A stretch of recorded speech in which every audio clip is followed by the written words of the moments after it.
છે. સૂર્યથી આપણે પરિચિત છીએ. સૂર્ય એક સન્માનિત તારો છે. તે પૃથ્વી પરના જીવનનો દાતા ગણાય છે. પૃથ્વી તેનાથી 15 કરોડ કિમી દૂર છે. સૂર્યની સપાટી હંમેશા અસ્થિર રહે છે. તેથી સૂર્ય સપાટી ખૂબ જ ગરમ છે.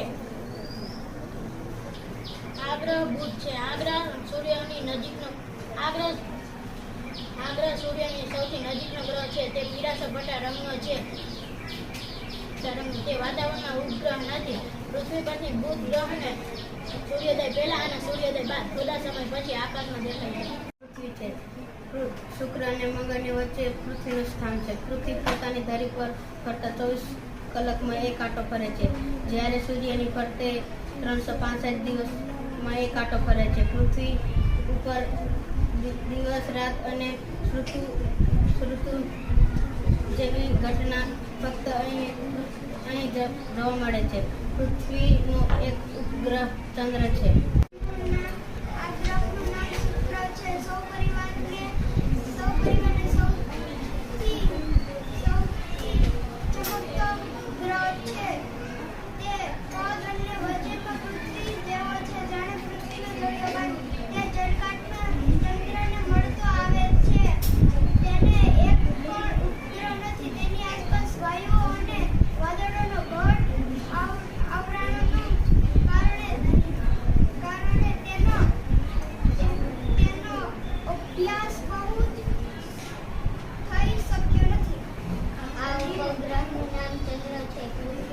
પૃથ્વીનો એકમાત્ર ઉપગ્રહ છે.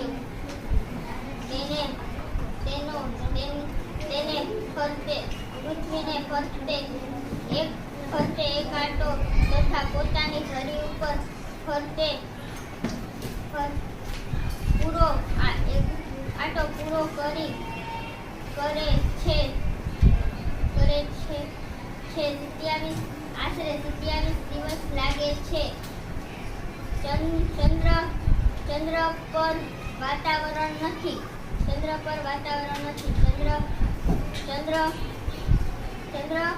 ઉપર પાણી અને વાતાવરણ ન હોવાથી તેની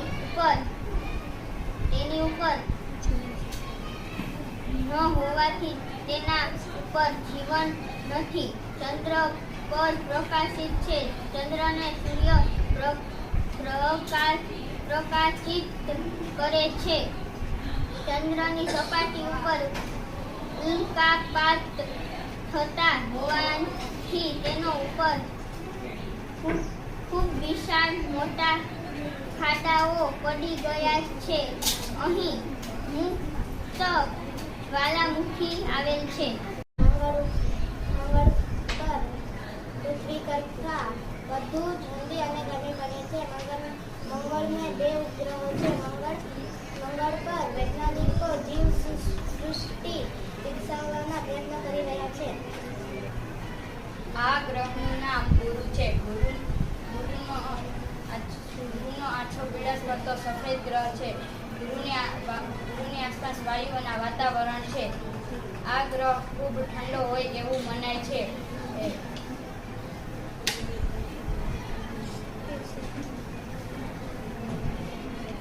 તે સૌર પરિવારનો સૌથી મોટો ગ્રહ છે. તેને 79 ઉપગ્રહો છે. તેને દૂરબીનથી જોતા ટપકાવાળી સપાટી મનોહર લાગે છે. આ ગ્રહનું નામ શનિ છે. તે શનિ સૌર પરિવારનો ગુરુ અને યુરેનસની વચ્ચે આવેલો ગ્રહ છે. તે નીલા રંગ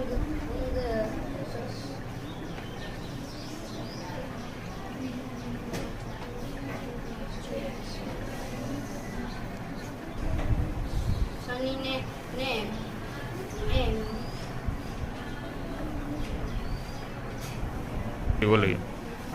તેજસ્વી વયલોના સુંદર લાગે છે. વયલોના કારણે તે છૂટો તરીકે આવેલ છે. આ વયલો માથામાં પહેરેલી પાઘડી જેવો લાગતા હોય. શનિને પ્રાગટ્ય ગ્રહ કહેવાય છે.